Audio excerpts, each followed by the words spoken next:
La guerre coûte cher, mais c'est le prix à payer pour notre liberté. Voici ce qu'a déclaré le chef de l'État au cours des échanges avec les forces vives de la région du centre-ouest ce vendredi. Le capitaine Traoré a rassuré de son engagement à finir au plus vite avec la crise sécuritaire. La substance de son message à suivre. Mouvement d'humeur des travailleurs de la mine d'or de Houndé, la direction générale de la mine disposée à renouer le dialogue avec les manifestants à condition qu'ils reprennent le travail. 2024, une année culturelle au Burkina Faso, les plus hautes autorités du pays ont pris l'engagement. Mais au niveau de certains promoteurs culturels, c'est l'inquiétude à cause de la perte de certains partenaires financiers du secteur culturel au regard du positionnement diplomatique du Burkina Faso. Les huitièmes de finale de la Coupe d'Afrique des Nations ont débuté ce soir. Dans ce second tour, le Burkina Faso est opposé à son voisin malien. C'est la deuxième confrontation entre les deux pays en phase finale de la CAN. Retour sur l'historique des rencontres entre Maliens et Burkinabés. Bonsoir, mesdames et messieurs. Merci de nous choisir. En marge du 3e Salon international du coton et du textile tenu à Koudougou, le chef de l'État a reçu hier vendredi les forces vives de la nation du centre-ouest. C'est sur la question sécuritaire qui préoccupe l'ensemble des Burkinabés. Le capitaine Traoré s'est montré assez rassurant sur les mesures entreprises par l'État pour endiguer le phénomène. Il y a du matériel supplémentaire en cours d'acquisition pour intensifier la puissance de feu de nos combattants, a-t-il dit, avant de souligner que la guerre coûte cher, mais c'est le prix à payer pour la liberté. Je vous propose d'écouter un extrait de son allocution. Sur le volet sécuritaire, sur le plan national, comme vous le suivez, nous sommes à une phase donc d'équipement, notamment des équipements un peu lourds, des moyens de protection. Et la dernière fois, nous avons réceptionné le premier lot. Je peux dire qu'il représente peut-être 2% de notre plan stratégique d'équipement. Beaucoup de choses restent à venir au cours de l'année, qui doit permettre donc à nos forces de monter en puissance et d'avoir une capacité de feu largement au-delà de ce que l'ennemi pourrait posséder. C'est un défi et je compte aussi sur tous ceux qui ont des idées. Parce que je le disais ce matin, la question de la défense n'est pas uniquement les armes, mais il y a aussi l'organisation du terrain. Une mission a été confiée donc au gouverneur pour pouvoir organiser toutes les forces vives à côté donc des FDS pour organiser le terrain. On ne saurait combattre sans se protéger, sans organiser le terrain. Il faut empêcher l'ennemi de pouvoir circuler librement. Et donc il y a du travail à venir. La mission lui a été confiée. Bien avant ça, je disais que tous les ministres ici présents ont reçu la mission d'aller vers les populations, de leur passer le message pour qu'on organise le terrain. Parce que ce terrorisme, il est aux abois actuellement et nous devons profiter de la situation pour l'accompagner dans sa mort.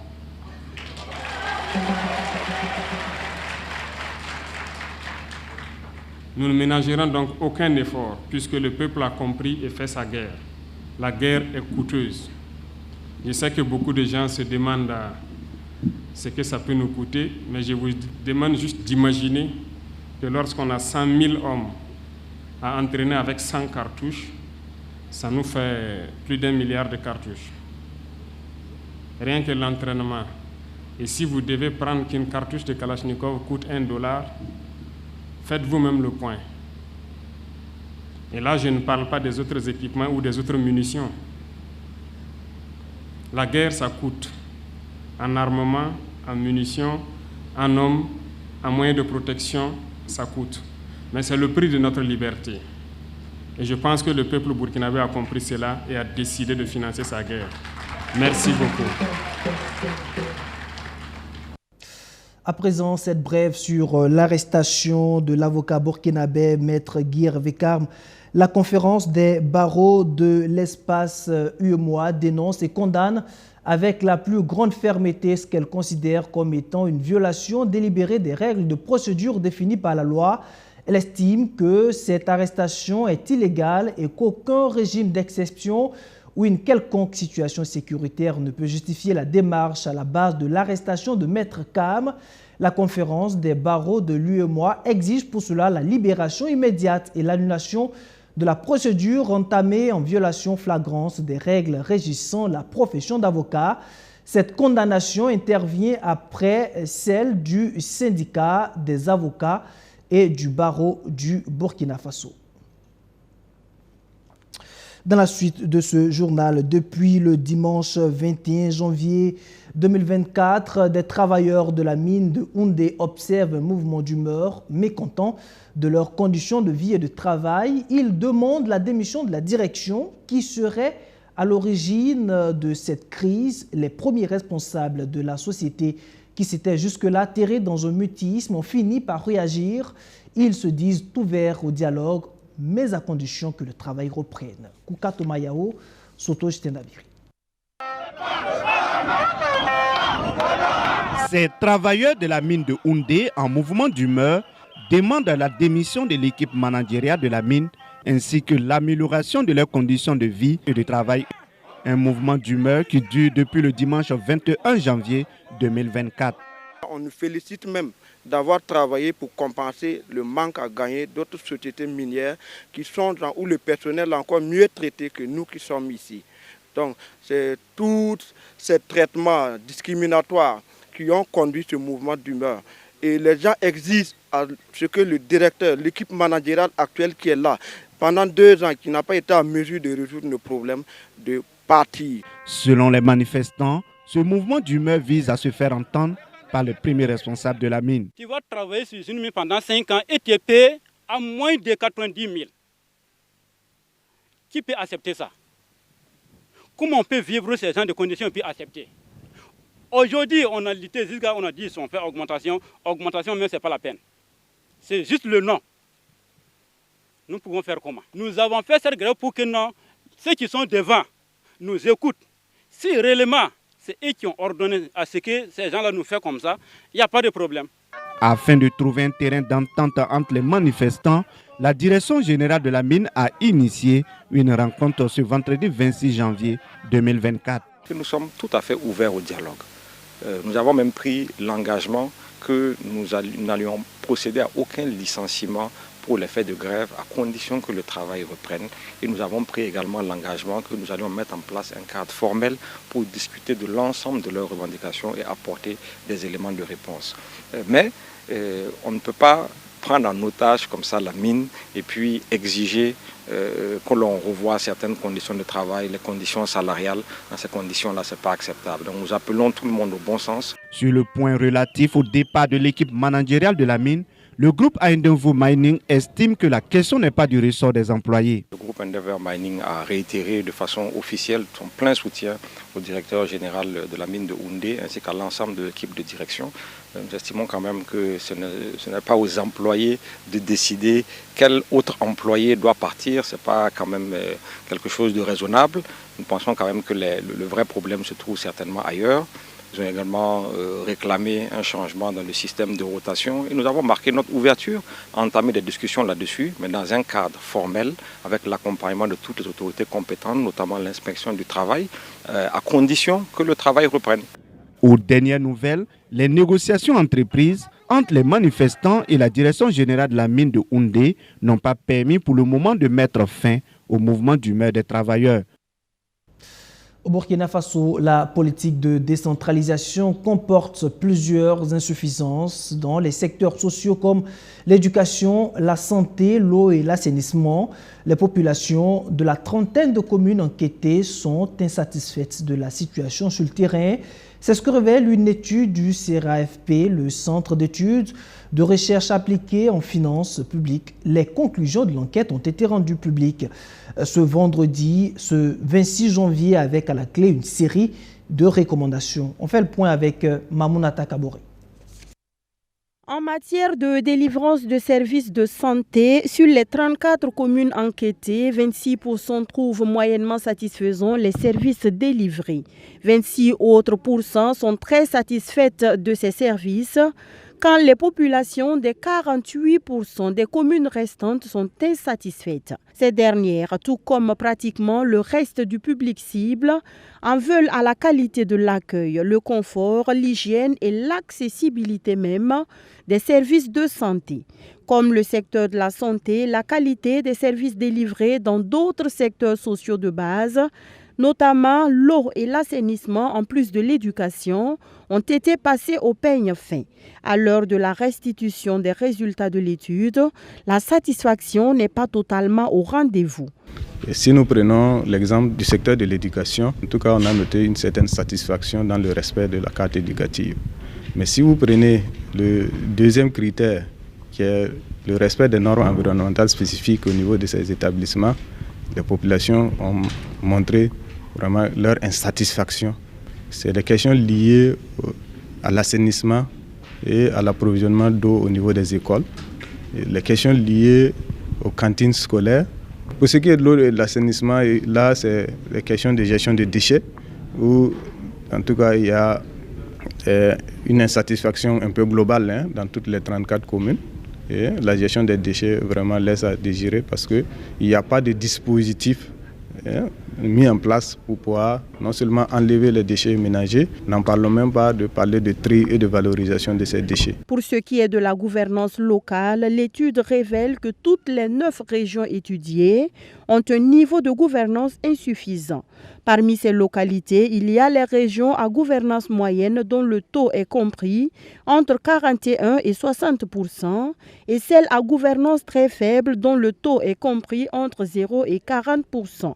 Des résultats accompagnés donc de suggestions et recommandations à même d'aider à l'amélioration de la qualité des services sociaux de base délivrés. Nous avons un mode de décentralisation qu'il va falloir donc repenser. Et le cycle 3 qui est actuellement en cours d'implémentation, certainement viendra corriger certaines imperfections encore de notre décentralisation. Il s'agit évidemment donc du transfert effectif des compétences et des ressources aux collectivités pour leur permettre d'assumer l'exercice de ces compétences-là pleinement. L'autre aspect aussi qu'il faut signaler, c'est le fait que nous avons quand même des collectivités qui sont un peu en manque de ressources humaines. Et donc, il faut une vraie déconcentration de l'administration centrale qui va aller accompagner ces collectivités-là en termes de compétences et qui va aussi aller dans le sens d'appui conseil. Cette étude sur la certification citoyenne de la délivrance des services publics locaux, commanditée par le Centre d'études et de recherche appliquées en finances publiques CERAFP, a duré 1 mois. Elle a concerné 3292 personnes dans les 34 communes d'intervention de l'organisation. Des organisations de la société civile utiles au Burkina Faso, c'est ce que souhaite l'ONG Diaconia et son partenaire, l'Institut panafricain pour le développement Afrique de l'Ouest et du Sahel, car ces dernières années, plusieurs OSC se sont illustrés négativement et surtout hors de leur champ de compétences. On parle surtout de leur accointance avec les partis politiques. C'est fort de ce constat qu'une trentaine de structures de la société civile ont été outillées sur les principes de gouvernance et de management, une manière de leur permettre de mieux jouer le rôle de veille citoyenne. La formation a été sanctionnée de certificats de participation. Maxime Boudou. Désormais outillés sur les questions de management, de gestion des organisations professionnelles, le leadership, la recherche de partenariats et de financement, ces acteurs de la société civile reçoivent leur certificat de fin de formation. La formation est assurée par l'Institut panafricain pour le développement Afrique de l'Ouest et du Sahel. L'objectif est de renforcer les capacités des organisations de la société civile pour un impact plus important de leurs interventions sur le terrain. Beaucoup d'entre nous auront une meilleure vision, n'est-ce pas, de la réalité et de ce qu'ils sont appelés à faire. Voilà, quand on a une meilleure vision de ce qu'on est appelé à faire, ça veut dire qu'on sait où on va. Et avec, n'est-ce pas, tout ce que nous avons reçu comme information et comme formation concernant les textes qui encadrent nos actions ou nos activités, c'est aussi nous conformer à la réglementation en vigueur que ce soit sur le plan légal et de manière spécifique sur le plan fiscal.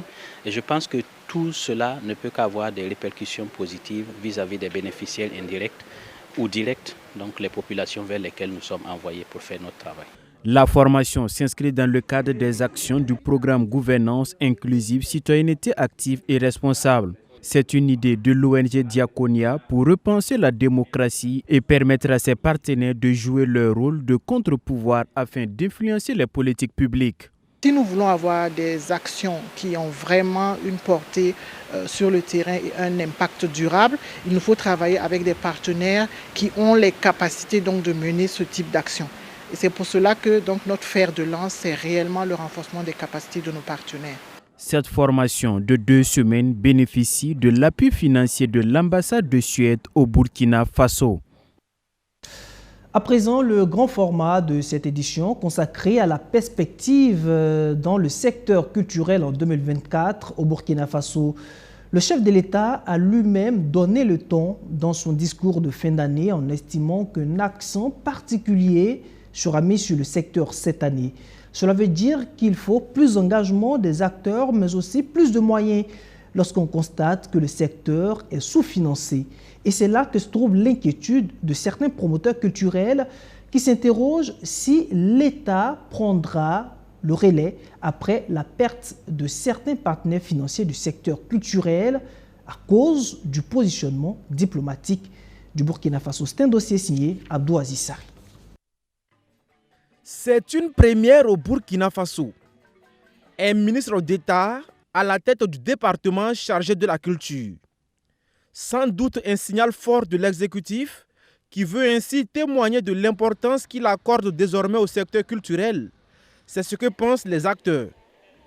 D'ailleurs, dans son adresse à la nation, à l'occasion du Nouvel An, le président de la transition s'est engagé à faire de la culture l'un des maillons essentiels pour redonner au Burkinabé certaines valeurs qui seraient perdues sous l'effet de la colonisation.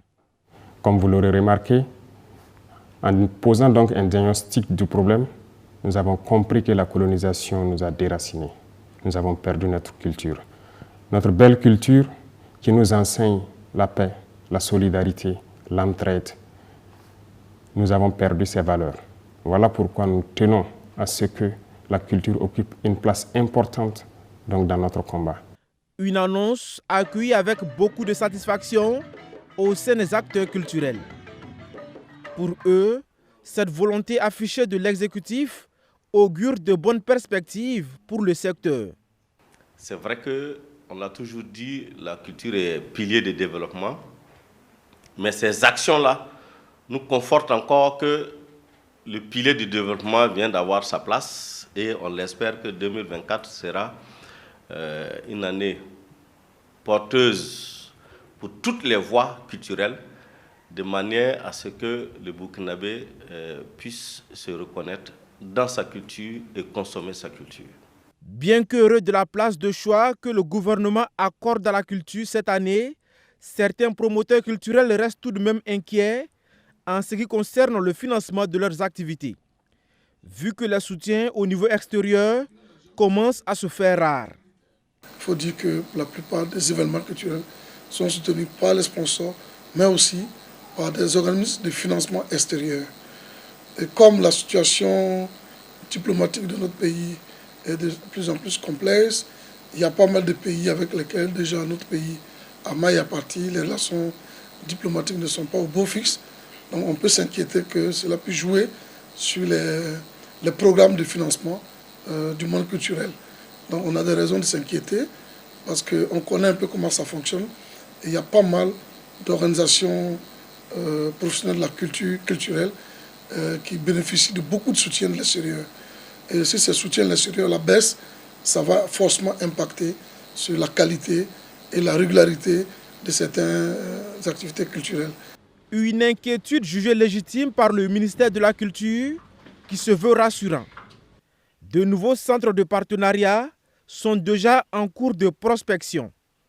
La finalité est de rendre le secteur culturel burkinabé totalement indépendant des financements extérieurs. Passer le type de coopération qu'on avait qui a eu cours ces derniers temps, c'était bon. On était orienté vers des partenaires qui peut-être qui acceptaient de mettre l'argent. Mais après, on n'avait pas de possibilité de vendre, d'avoir accès à des marchés qui étaient déjà plus évolués, et ils n'avaient pas les mêmes codes que nous. Donc, cela maintenait le secteur dans une sorte d'assistanat permanent. Aujourd'hui, la vision déclinée, c'est justement de non seulement travailler à mobiliser les ressources nécessaires pour soutenir la production de qualité, mais au-delà, avoir des partenariats avec des parties du monde qui acceptent aujourd'hui, qui ont besoin et qui ont envie d'avoir des échanges plus équilibrés en termes commerciaux, voilà, pour que nous également, nos industries culturelles puissent s'insérer dans les vastes marchés des industries culturelles à travers le monde. Tout comme en 2023, une panoplie d'événements culturels est encore au menu cette année, notamment les Koundé, le CIAO et la SNC, Semaine nationale de la culture. Un mot de sport dans ce journal. Les huitièmes de finale de la Coupe d'Afrique des Nations ont débuté ce soir même avec une victoire de l'Angola qui a disposé de la Namibie par 3-0. Le Burkina Faso affronte le Mali mardi prochain.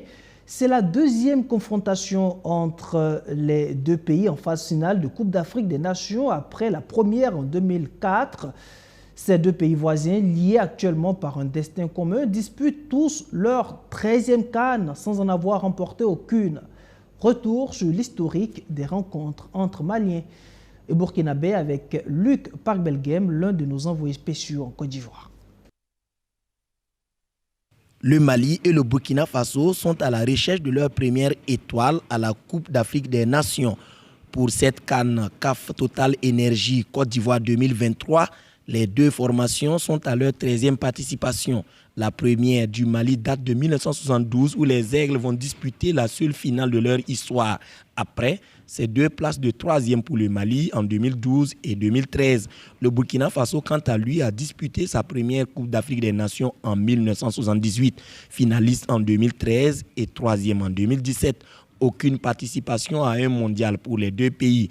Curieusement, c'est contre le Ghana que ces deux nations ont obtenu leur médaille de bronze à la CAN. Une médaille d'argent et 2 de bronze pour le Mali, une d'argent et une de bronze pour le Burkina Faso.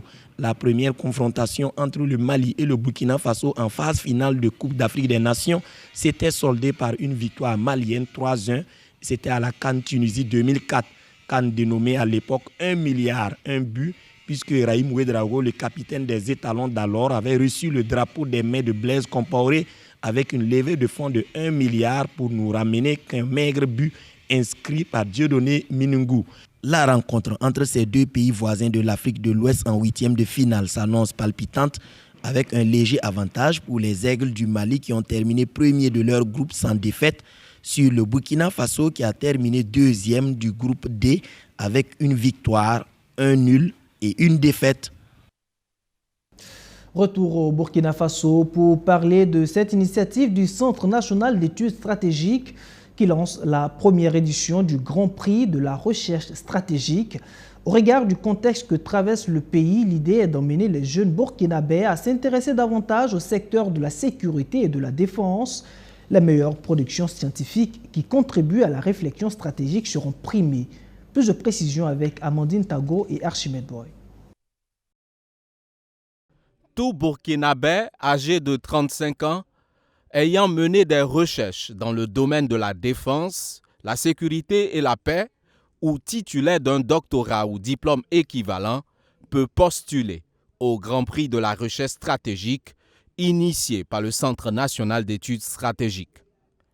C'est pour encourager l'émulation autour de la réflexion stratégique à l'endroit des autorités que le Centre national d'études stratégiques met en jeu ce Grand Prix pour récompenser les meilleures recherches. Il est composé d'un prix senior et junior. Qui décerne un prix senior qui récompense les travaux d'un chercheur confirmé, un chercheur confirmé qui, pour nous, dans les critères d'éligibilité, est quelqu'un qui est titulaire d'un doctorat ou qui justifie d'une expérience professionnelle équivalente, et un prix junior qui récompense les travaux d'un chercheur débutant titulaire d'un master et qui fait la preuve de la soutenance de son master et également d'une expérience professionnelle également équivalente ou de tout autre diplôme équivalent. Pour désigner les lauréats de ce Grand Prix, il a été mis en place un jury spécialisé dans le traitement de la recherche stratégique, selon la directrice générale adjointe du Centre national d'études stratégiques. Elle a besoin d'un soutien particulier. Et le cadre du lancement de ce Grand Prix de la recherche stratégique nous sert également d'un cadre de réseautage où nous mettons à la curiosité, nous soumettons à la curiosité de nos partenaires ce que nous sommes en train de faire afin de les engager à nouveau auprès de nous, à côté de nous. Le comité scientifique le jury qui va siéger pour l'évaluation des candidatures est composé essentiellement d'enseignants-chercheurs dans les secteurs que nous avons déterminés pour faire valoir les candidatures, donc le secteur de la défense, de la sécurité. Créé en 2020, le Centre national d'études stratégiques a pour mission de soutenir la politique et la stratégie de sécurité nationale du Burkina Faso par le développement de capacités nationales autonomes d'analyse, d'anticipation stratégique, de prévention, de gestion de crise et de situations conflictuelles.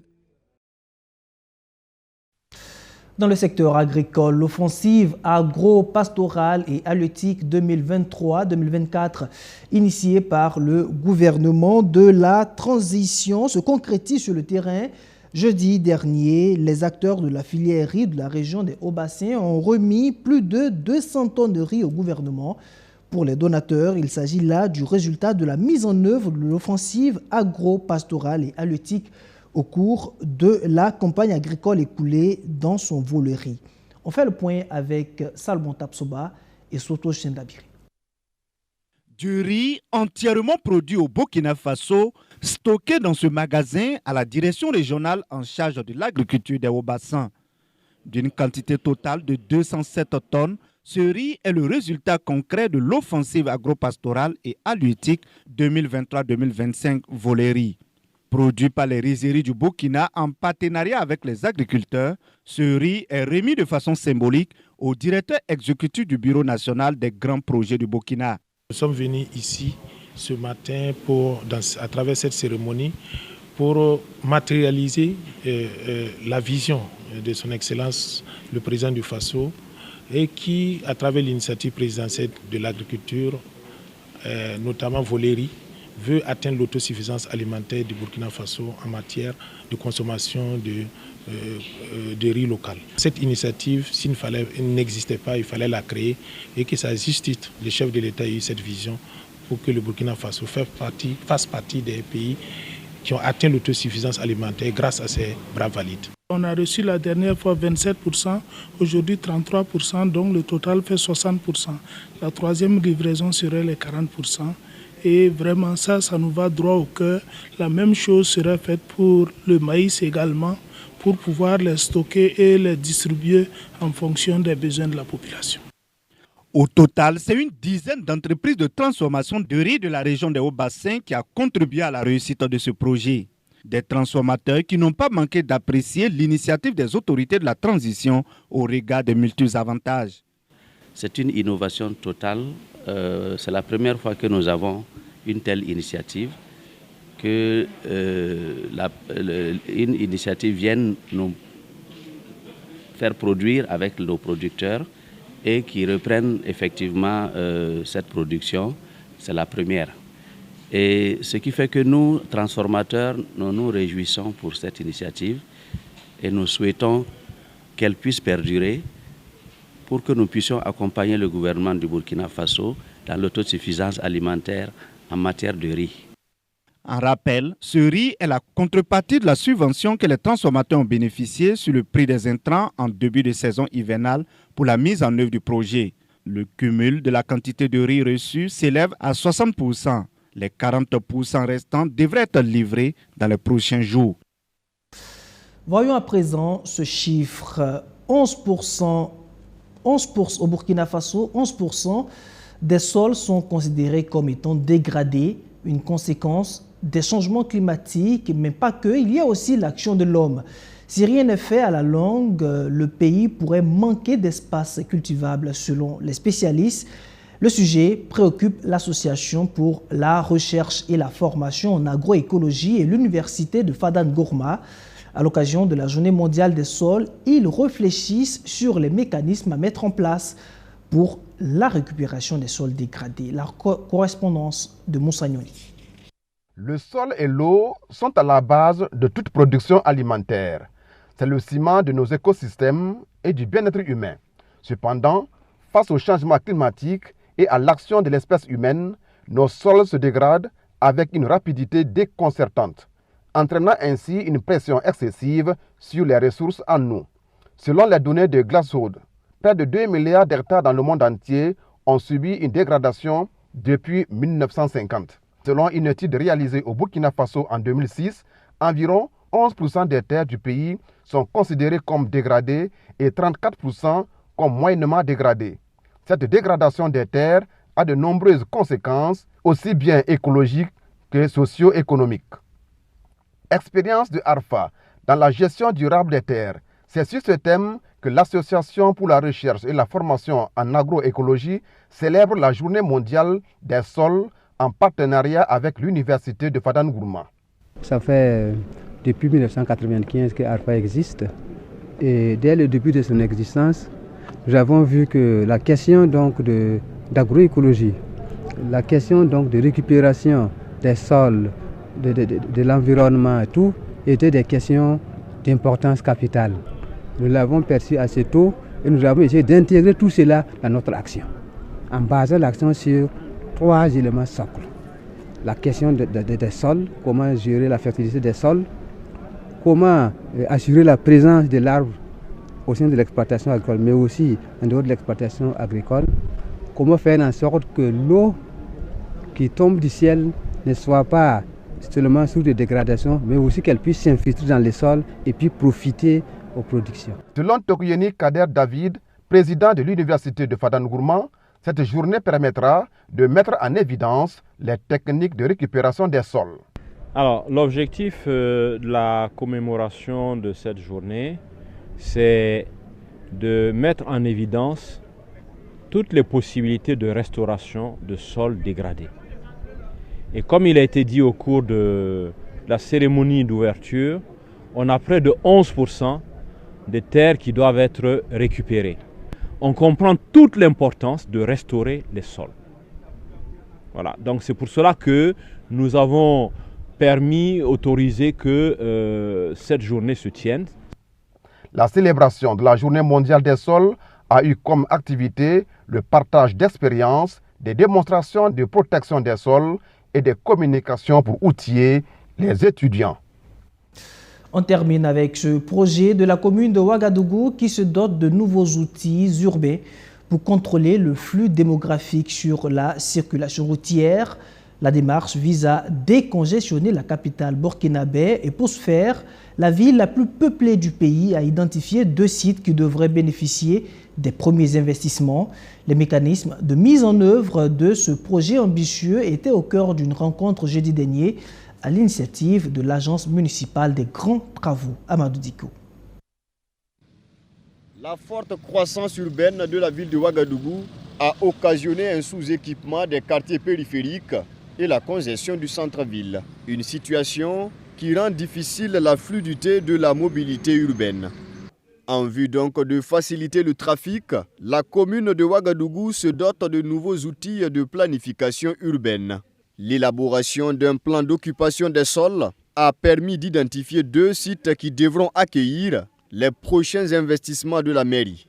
Situés à Boulmiougou et à Sissin, l'aménagement de ces lieux stratégiques devrait également offrir aux populations l'accès aux services de base sans se déplacer vers le centre-ville. Vous savez, à Ouagadougou, on fait essentiellement périphérie, centre-ville le matin et inversement le soir. Et là, ça crée un déséquilibre du territoire. Donc, il s'agit donc de créer des pôles qui vont supplier le centre-ville, de sorte à ce qu'on ait une organisation et du trafic et des investissements publics et privés qui sont assez harmonieux. Pour la mise en œuvre efficace de cette politique du développement urbain, il est également prévu des infrastructures routières adaptées aux défis du moment. Nos voies ont toujours privilégié les voitures, les motos, mais le piéton est l'oublié de la conception de la voirie. Donc l'effort a été fait donc, au niveau de la commune de Ouaga, de proposer donc, un certain nombre de profils qui intègrent l'ensemble des mobilités au niveau donc, de la ville de Ouagadougou. Toutes les informations sur ce projet de développement urbain sont consignées dans des plans guides, des documents présentés et soumis à validation à l'ensemble des acteurs de la commune de Ouagadougou. Voilà qui met fin à cette édition. Merci de l'avoir suivi. Excellent sur le programme sur notre chaîne et surtout, bon week-end à toutes et à tous. Bonsoir.